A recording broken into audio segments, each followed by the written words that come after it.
Hello, dear students. Good morning. I am here with the history part of class 8. Before starting history of class 8, first we will revise some topics of class 7th. So, here I am providing you the first part of the revision, and one more part will come. So, this revision is from the Mughals to the new political formations. Let's see. So, we are knowing that the Mughal Empire was divided into two time periods. The first was the Great Mughals, and the next was the later Mughals. The period of Great Mughals started from 1526 till 1707.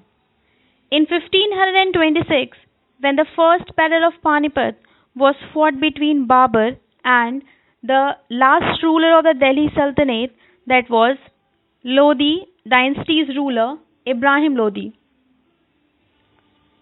Babur won that battle, and from there only the Delhi Sultanate declined and he established the great Mughal Empire on the Indian subcontinent. Now we will see that who were the most important rulers of the Mughal dynasty, means the period of great Mughals from 1526 till 1707 was the period when the rulers were very powerful. So, first one was Babur, next Humayun. We know that Humayun ruled for from 1530 to 1540, and between that only Sher Shah Suri came. He started ruling, and again Humayun defeated Sher Shah Suri, and only for one year he was able to rule, and after that he died. After Humayun, Akbar became the ruler, then Jahangir, then Shah Jahan, and then Aurangzeb.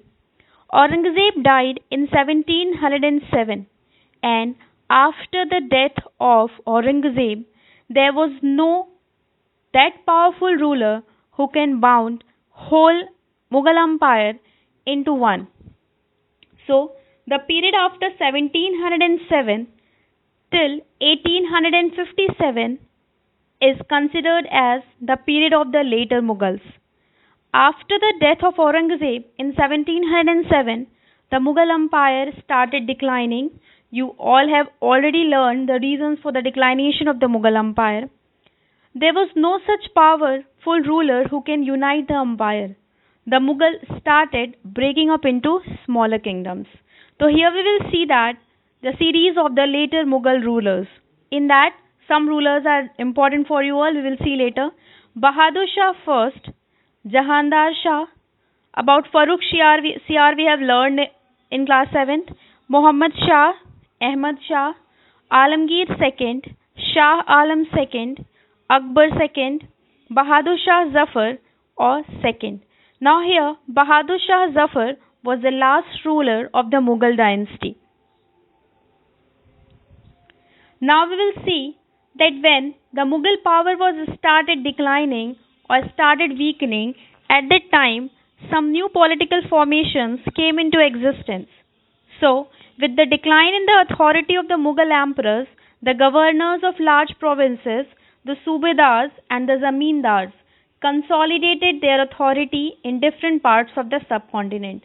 When they saw that the ruler, the nobles, the governors, and the Subedars, Zamindars, when they saw that there was no powerful ruler on Mughal Empire, then they started independent themselves. Through the 18th century, the Mughals fragmented into a number of independent regional states, and through the 18th century, during the 18th century, the whole Mughal Empire started fragmenting, started dividing into number of independent regional states.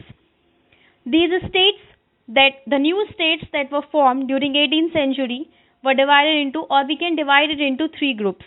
First was the states that were old Mughal provinces like Awadh, Bengal and Hyderabad.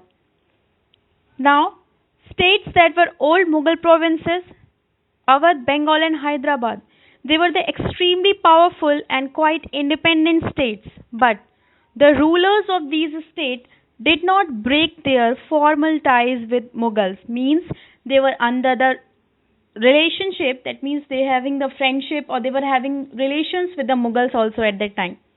Next states were, so Awadh, Bengal and Hyderabad were considered as the states that were the old Mughal provinces. States that had enjoyed considerable independence under the Mughals as Watan Jagirs. Now, some were there, as we are knowing that Mughals were having good relations with the Rajput. So there were some rulers who were considered as the Watan Jagirs.